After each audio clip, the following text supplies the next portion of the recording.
3 trillion 2016 budget dadalhin na sa Senado. Kauna-unahang pulong ng mga presidente ng China at Taiwan makalipas ang 66 na taon, isasagawa. NPC endorsement sa 2016 polls na antala dahil sa disqualification case ni Senator Poe. Tatlo pa nahulihan umano ng bala sa NAIA. Senator Poe tuloy ang pagtakbo sa pagkapangulo. Ipagbabawal simula November 15 ang pangingisda sa Palawan. COMELEC sinala na mga kandidato sa pagka-presidente. Election sa mall, papatupad. Mga turista takot sa tanimbala. Isyu ng tangkang pandukot o pagdukot sa testigo, nakakabahala ayon sa lawyer ni Menorca. United Nations staff, mag-ingat sa tanimbala sa Pilipinas. 3.5 milyong pamilyang Pinoy nagugutom. 30,000 security forces gagamitin sa APEC. Leonid meteor shower masisilayan sa gabi ng November 17. Delphine Lee pinalilipat ng kulungan. Uber tatanggap na rin ng cash.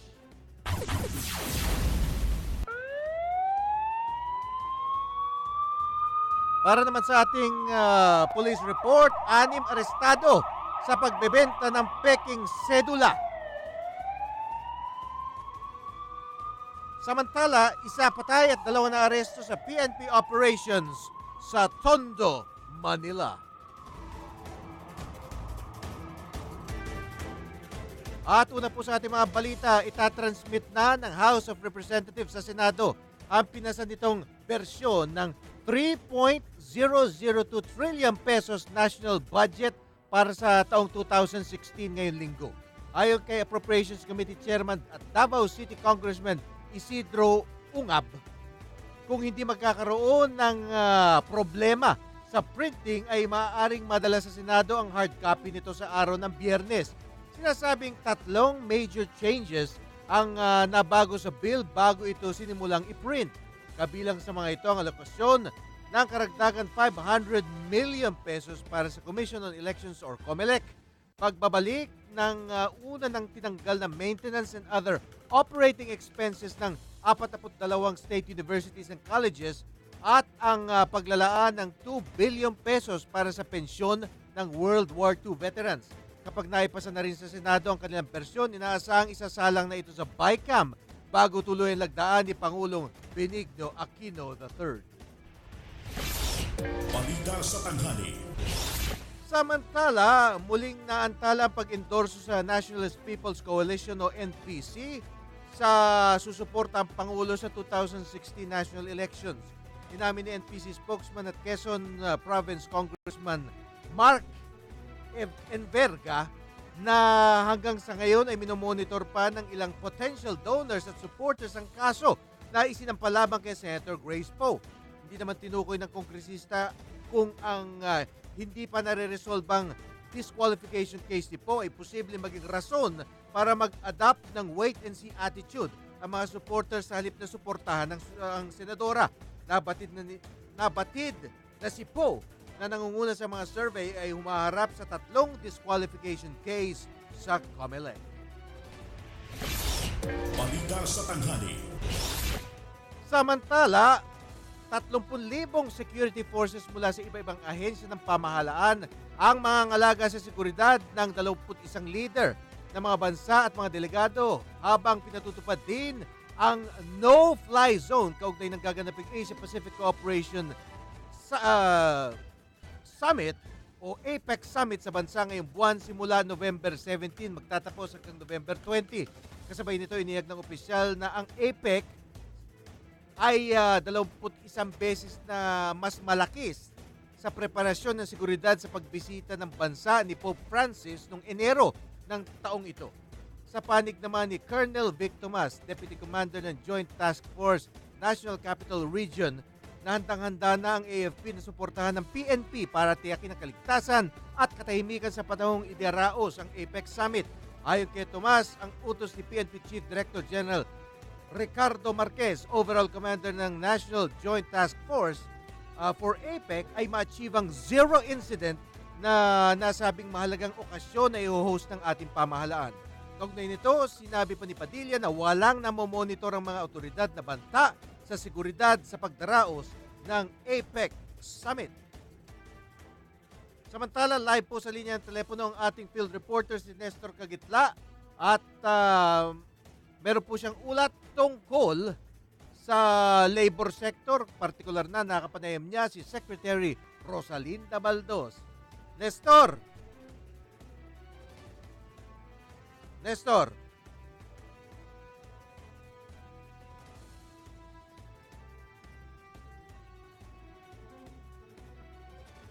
Nestor! Okay, magandang tanghali Yun. po.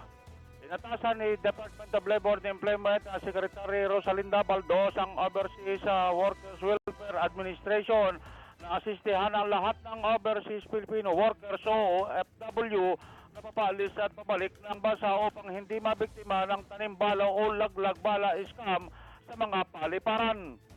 Sa kanyang direktiba, sinabi ni Baldos na tiyaking walang OFWs na mabibiktima ng nasabing scam, lalo na at paparating ang panahon ng Kapaskuhan kung saan inaasahan na marami ang uuwi sa bansa para magbakasyon.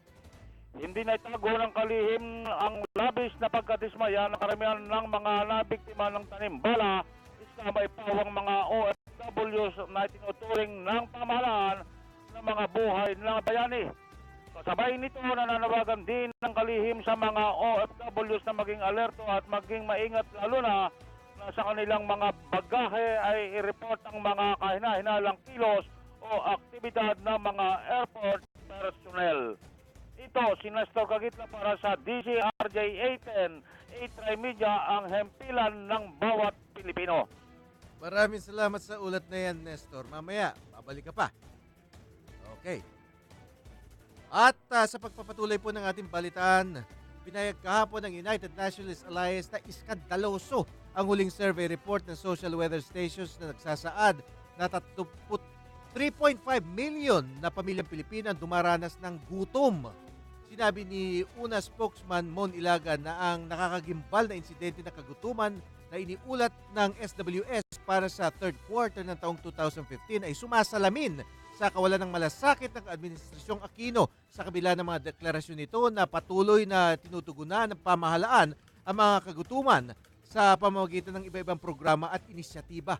Lumitaw sa survey kamakailan ng SWS na kinomisyon ng business world na mga insidente ng gutom o kagutuman ay tumaas ng 13.5% sa third quarter ng taong 2015 mula sa 12.7% lamang noong second quarter. Sinabi ni Ilaga na ang kawalan ng trabaho at gutom ang pangunahing sangkap ng kahirapan at ang lumalaking kahirapan ay sumasalamin naman sa kasalukuyang administrasyon. Balita sa tanghali. Sa iba pa nating ulat, naglabas na rin ng abiso ang United Nations para sa kanilang mga staff na nagtutungo sa Pilipinas kaugnay ng Tanimbala Scheme. Ayon sa babala ng UN Department of Safety and Security, kailangan maging extra cautious ang kanilang mga tauhan lalo na kung nasa Ninoy Aquino International Airport ang mga ito. Nilinaw naman ng UN na hindi nila agad pinaniniwalaan ang mga isyu ukol sa naturang iskandalo, ngunit bahagi na ng kanilang mga patakaran sa mga tauhan ng pagtitiyak sa lahat ng aspeto ng kaligtasan. Una rito, ilang lokal at banyagang biyahero na ang umano'y nahulihan ng bala sa kanilang bagahe, pero tinawag lang ilang otoridad ng mga otoridad bilang isolated cases sa mga ito. Bagay na inalmahan naman ng ilang grupo at naging sanhi ng pagsasampa ng reklamo laban sa mga ito sa Office of the Ombudsman. Balita sa tanghali. Sa iba pa nating ulat, kinababahala ng kampo ni Lowell Menorca II, dating ministro ng Iglesia ni Cristo, ang umano'y tangkang pagdukot kahapon ng nagpakilalang tauhan ng CIDG sa kasambahay nitong si Abigail Yanson. Una rito sinabi ni Yanson sa open court na tinangka siyang isama ng isang babaeng pulis. Ginamitan rin umano siya ng puwersa sa pamamagitan ng paghatak ng malakas para huwag siyang makapalag. Napigilan lamang ang pagkuha sa kanya matapos harangin ng mga tauhan ng Court of Appeals ang naturang pulis. Pagtataka naman ng abogado ni Yanson na si Attorney Trixie Angeles kung paano nakapasok sa hukuman ang CIDG personnel na umano'y INC member kahit wala itong partisipasyon sa kaso. Nababahala si Angeles dahil tila'y naharas daw ang kanilang mga testigo para manahimik sila sa mga isinusulong na kaso. Naasahan na pagpapatuloy ng pagsalang ng testigo sa November 11 taong ito. Balita sa tanghali. Samantala, takot at pag-aalala ang idinulot sa mga turista ng mga kaso ng tanimbala sa mga paliparan ng bansa, partikular na sa Ninoy Aquino International Airport. Di na lang mga Pilipinong biyaherong nakita ngayon ng bala, may pagka-paranoid sa tuwing bibiyahe patungong ibang bansa o pabalik dito sa Pilipinas, kundi maging mga dayuhang turista. Ayon kay Department of Tourism Undersecretary Maria Hasmin Bagaman, hindi pa nagdudulot ng lamat sa turismo ng bansa ang mga kaso ng tanimbala. Kapansin-pansin ang simula ng epekto nito sa mga dayuhan. Tinatanong na rin sila ng mga dayuhan turista kung totoo nga ba ang mga nagaganap na insidente. Kaya aniya, mahalagang maresolba na ito kaagad bago pa lalong lumala. Marami sa mga pasaherong dumarating sa mga paliparan ang nagtsatsaga sa pila para lang maipabalot ang kanilang mga bagahe ng plastic upang matiyak na walang ibang makakagalaw sa kanilang gamit. At bukod pa rito, puspusang paglalagay ng lock sa mga zipper ng kanilang mga bags at umaabot na rin sa puntong tinatahi na ito ng ibang mga pasahero para siguradong walang maghahamak na maglagay ng bala sa kanilang mga gamit. Balita sa tanghali. Para naman sa mga mahilig sa mga pangyayari sa space, no? Ayon sa bulletin ng Pag-asa Meteorological Observatory, masisilayan ang Leonids meteor shower sa bansa simula gabi ng November 17 at ito'y magtatagal hanggang madaling araw ng November 18. Aabot daw sa 10 meteor kada oras ang masasaksihan kahit walang gamit na teleskopyo basta't maaliwalas ang kalangitan. Ayon sa mga eksperto, ang Leonids meteor shower ay hango sa pangalan ng Constellation Leo, kung saan mga nakikitang bulalakaw ay bahagi ng mga debris mula sa comet 55P Tempel-Tuttle. Wala raw itong anumang epekto sa mundo at ang fenomeno na ito ay isang magandang light show lamang. Balita sa tanghali. Samantala, pinaplansya na ng Commission on Elections ang paglalagay ng polling center sa loob mismo ng mga malls sa unang pagkakataon para sa eleksyon sa 2016. Sa press conference sa Palacio del Gobernador ngayong Martes ng hapon, sinabi ni Chairman Andres Bautista na positibo ang itinakbo ng pagdinig sa nasabing panukala. Layo nitong mas ipalapit, padaliin at gawing komportable sa publiko ang pagboto sa susunod na halalan. Aminado naman ang COMELEC na wala pang kabuuang detalye kung ilang polling precinct ang ililipat sa mga malls pero approved in principle na ito. Lalo't aprobado ito ng mga miyembro ng komisyon 6-1. Sa susunod na linggo, muling haharap sa unbanked session ang mga opisyal ng COMELEC kasamang resulta ng pag-aaral ng Technical Working Group kaugnay nito. Balita sa tanghali. At kaugnay pa rin balita, sinimulan na ng Commission on Elections or COMELEC ang pagdinig sa mga kandidato sa pagka-presidente, vice-presidente at senador na sinampahan ng COMELEC Law Department ng motu proprio petition dahil sa umano'y pagiging nuisance candidates. Pero mula sa 20 aspirants na pinatawag para humarap sa unang preliminary conference kahapon ng umaga, 9 lamang ang nakadalo. Layo na ng conference na mabigyan ng pagkakataon ng mga nasabing kandidato na magpaliwanag kung bakit hindi sila dapat ideklarang nuisance o pangkulong mga kandidato. Ayon kay COMELEC Chairman Andres Bautista, kasama sa kanilang sinusuri ay ang personal at praktikal na kakayahan ng kandidato, track record at karanasan. Ito'y para matukoy din kung may kakayahan ang kandidato na maglunsad ng isang national campaign.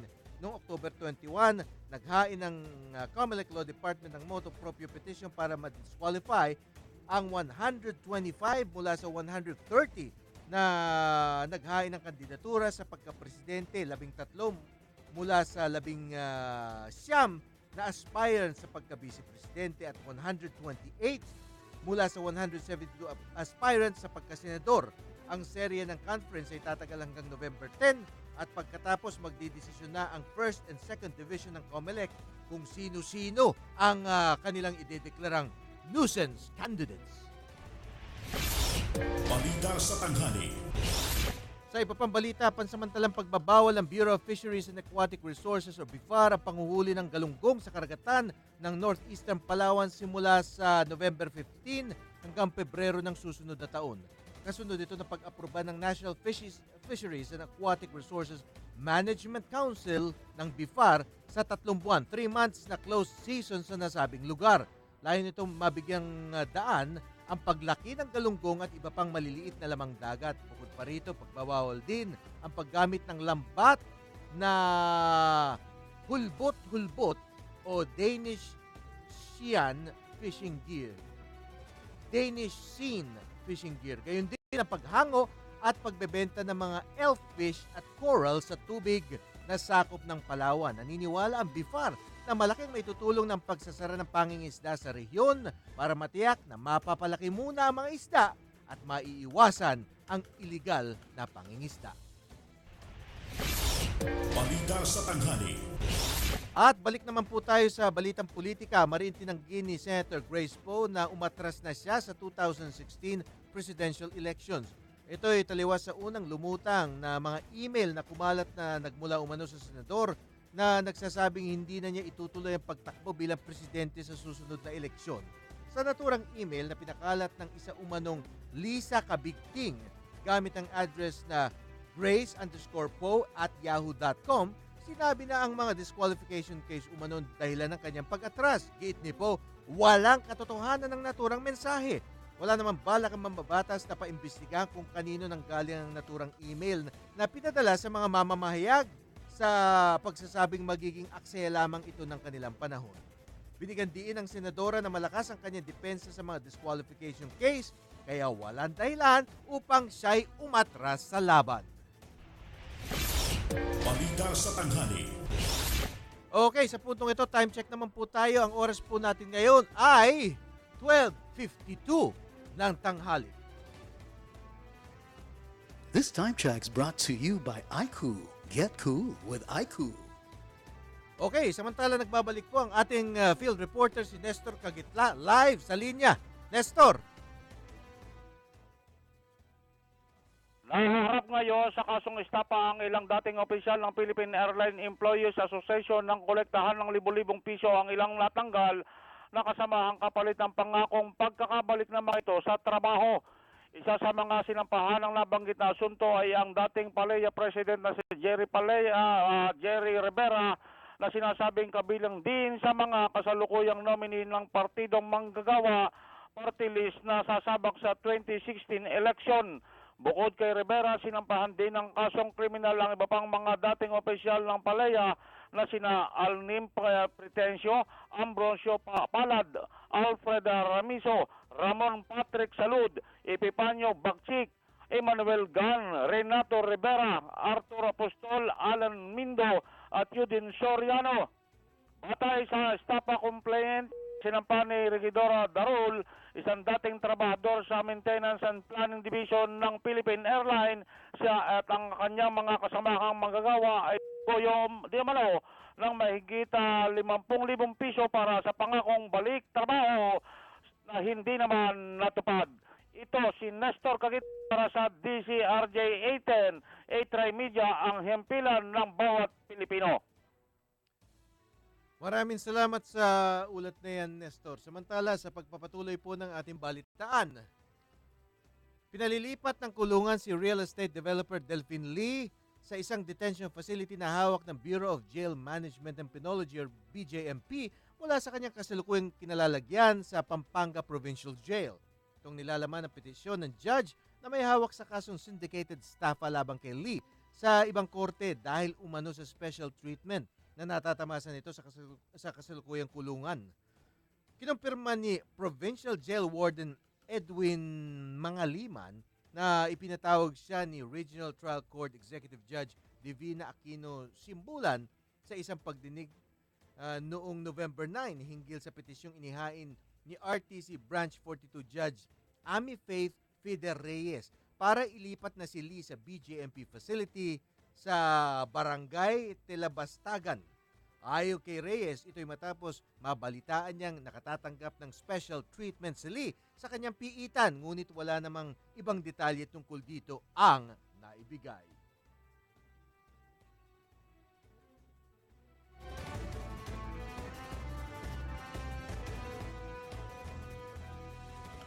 Okay. Samantala, bilang eksperimento sa kanilang serbisyo, tumatanggap na rin pala ng cash and ride-sharing app ang Uber. Dati, maaari lamang makuha ng serbisyo ng Uber sa pamamagitan ng pakikipagtransaksyon gamit po ang credit card. Ayon kay Lawrence Cua, General Manager ng Uber Philippines, bahagi ng plano ng kanilang hangaring mapalawak pa ang kanilang mga nabibigyan ng serbisyo. Paliwanag nito, sa oras na gamitin ng isang pasahero ang kanilang application, maaari nitong piliin ang cash payment option at bayaran ng driver ng sasakyan sa pagtatapos ng kanilang biyahe. Bago ipatupad ang on-trial basis sa Metro Manila, ginamit na ang cash payment option sa India, Kenya, Saudi Arabia at maging sa Vietnam. Balita sa tanghali. At sa ating foreign news naman, kaunahon ang pulong ng presidente ng China at Taiwan makalipas ang 66 na taon ay isasagawa na. Itong unang pagkakataon na maghaharap sa isang pulong ang dalawang leader matapos ang Chinese Communist Revolution noong 1949. Pag-uusapan ni Taiwan President Ma at Chinese President Xi ang posibilidad na maisaayos ang relasyon ng dalawang bansa. At tagapagsalita na ni President Ma na si Charles Chen ang nagkumpirma ng nasabing balita.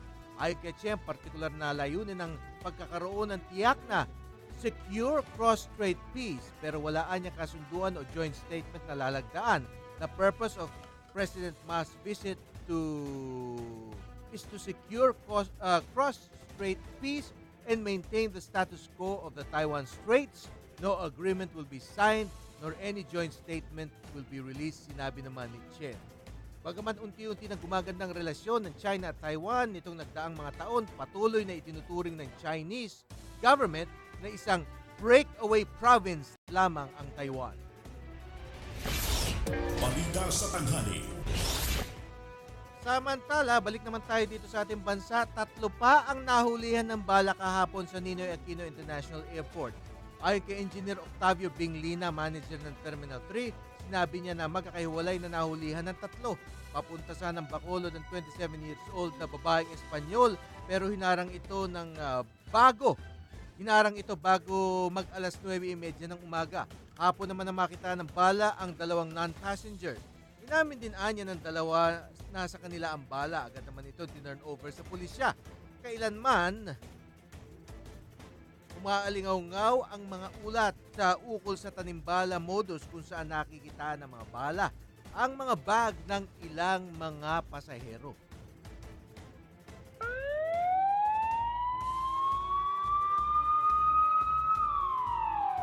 At sa ating police report naman, mga karancho, nahuli sa isang entrapment operation ng 6 katao dahil sa pagbebenta ng peking sedula o community tax certificate sa mga working students sa Maynila.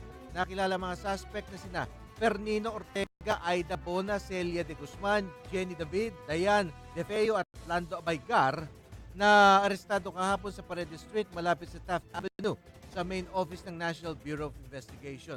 Nakuha ng mga pulis ang mga peking dokumento at 4 na 50 peso bills, 50 peso marked money na ginamit sa operasyon. Ayon kay Cirilo Tobias Jr. na pinuno ng City Occupation Permit Office, Karamihan sa mga dumulog na biktima ay mga estudyante ginagamit ang mga sedula para makapag-apply ng trabaho, ngunit nalaman na peke pala mga ito. Ani Tobias, 6 na piso lamang ang singil ng lungsod sa sedula, ngunit ang binayad ng mga estudyante ay mula 20 pesos hanggang 50 pesos kada dokumento.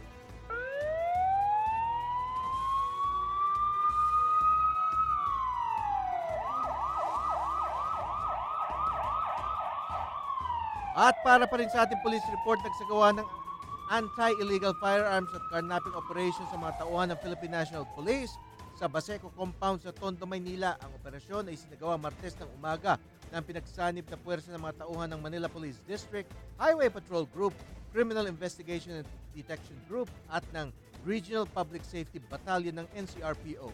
Hinalughog ng mga otoridad ang 6 na bahay ng 6 na individual na hinihinalang nagtatago ng mga hindi lisensyadong mga armas. Ayon kay MPD Station 5 Commander Superintendent Albert Barot, 1 ang patay at 2 ang kanilang naaresto matapos manlaban ng mga suspect na sinilbihan sana ng existing na search warrant. Na-recover naman sa mga suspect ang isang kalibre 45 baril, isang 357 Magnum na revolver, isang pistolized 22 submachine gun at isang 38 caliber revolver. Na-recover din ang 8 motor na isinasailalim sa verification dahil posibleng karnap ang mga ito. May nasabat din na 80 gramo ng shabu mula sa mga suspect. At dito na po nagtatapos ang ating balita sa tanghali ng ngayong araw ng Miyerkules, November 4, 2015. Ako naman po ang inyong Karancho Miguel Hill. Bukas po magkakasama-sama tayo muli. Maraming salamat sa inyong patuloy na pagsubaybay. Mabuhay po tayong lahat. Mga napapanahon at nagbabagang impormasyon. Balita sa tanghali. Ihahatid ng inyong Karancho Miguel Hill. Si Miguel Hill sa Balita sa tanghali.